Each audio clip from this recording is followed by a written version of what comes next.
A primeira coisa, assim, para finalizar essa questão de blindagem do clube, é o seguinte: o clube, eu acho que a pior coisa que o clube faz é travar o jogador de fazer algo que ele quer fazer.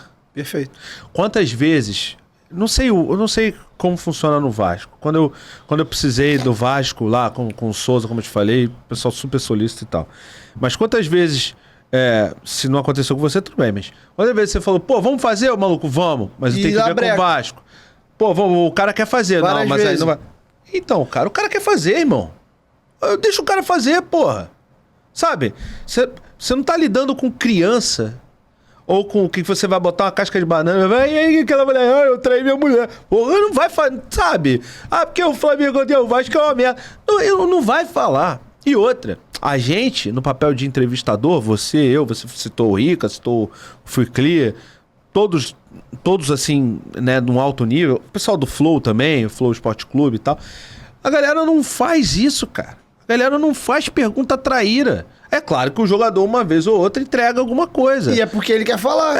Mas ele quer falar, exatamente. Que é um direito também. Exatamente. Eu cito, a única vez que eu deixei um cara de fato desconfortável foi o César, ex-goleiro do Flamengo, que eu precisava arrancar a informação dele de que o Renato Gaúcho talvez não treinasse tanto quanto se esperava no clube.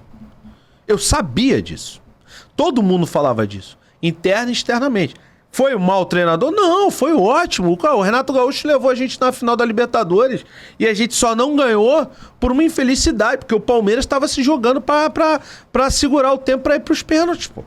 Por uma infelicidade do Andrés Pereira, que era o melhor jogador até aquele momento, deu um passe, na minha visão, um pouco displicente e acabou dando merda, fez merda, mas assim, o Flamengo... Você concorda? Você é vascaíno. Você concorda comigo que o Flamengo estava muito mais perto de ganhar aquela final do que o Palmeiras? Então pronto. E aí, cara, eu falei com isso. Perguntei pra ele. Eu vi que ele não queria. Não sei. Não, mas fala. Aí ele foi e falou a célebre frase. Talvez tenha faltado um pouquinho de trabalho.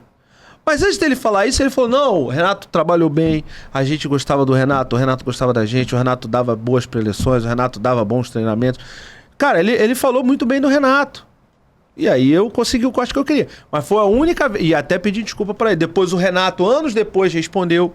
Falou assim, o César, onde ele tá agora e tal, não sei o que, dando uma sacaneada, que o Renato também provocador e tal. Eu falei, mas César, porra... Ele, não, tudo bem, é só por isso que eu não queria falar e tal. Mas fora isso, cara, eu venho do mundo do futebol, mas por conta dessas coisas, dessa blindagem que a gente tá falando, eu fiz questão de fazer o podcast não focado em futebol, porque eu sabia que em um determinado momento, muito rapidamente, ia faltar convidado pra mim, e eu não ia ter, então a gente ia ficar tendo que trocar aqui, você ir lá do meu, eu aqui do seu, aí paparazzo, não sei o quê. Mas mesmo assim tem uma hora que não tem tanta informação pra gente falar, né?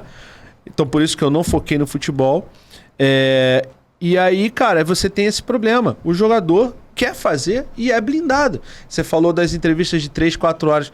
Eu fiz uma entrevista com o Diego Alves de 4 horas. E era pra ser mais. Sabe por que era pra ser mais? Porque depois da entrevista a gente ficou mais 1 hora resenhando.